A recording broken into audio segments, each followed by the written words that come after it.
ಕರ್ನಾಟಕದ ಎಲ್ಲ ಶಾಲಾ ಮಕ್ಕಳಿಗೆ ಶಿಕ್ಷಣ ಇಲಾಖೆಯಿಂದ ಒಂದು ಗುಡ್ ನ್ಯೂಸ್ ಬಂದಿದೆ.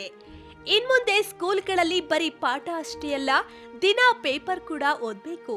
ಹೌದು, ರಾಜ್ಯದ ಎಲ್ಲ ಸರ್ಕಾರಿ ಮತ್ತು ಅನುದಾನಿತ ಶಾಲೆಗಳಲ್ಲಿ ಪ್ರತಿದಿನ ಕನಿಷ್ಠ 10 ನಿಮಿಷ ಕನ್ನಡ ದಿನಪತ್ರಿಕೆ ಓದುವುದನ್ನು ಸರ್ಕಾರ ಕಡ್ಡಾಯಗೊಳಿಸಿದೆ.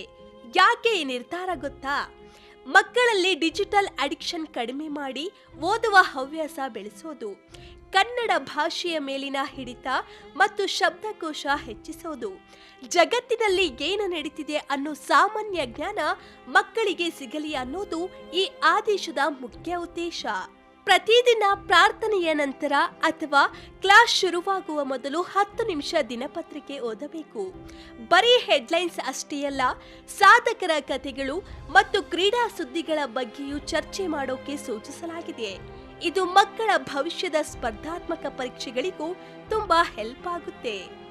ಶಿಕ್ಷಣ ಇಲಾಖೆಯ ಈ ನಿರ್ಧಾರದ ಬಗ್ಗೆ ನಿಮ್ಮ ಅಭಿಪ್ರಾಯವೇನು? ಕಾಮೆಂಟ್ ಮಾಡಿ ತಿಳಿಸಿ. ಇಂತಹ ಮತ್ತಷ್ಟು ಮಾಹಿತಿಗಾಗಿ ಫಾಲೋ ಮಾಡಿ.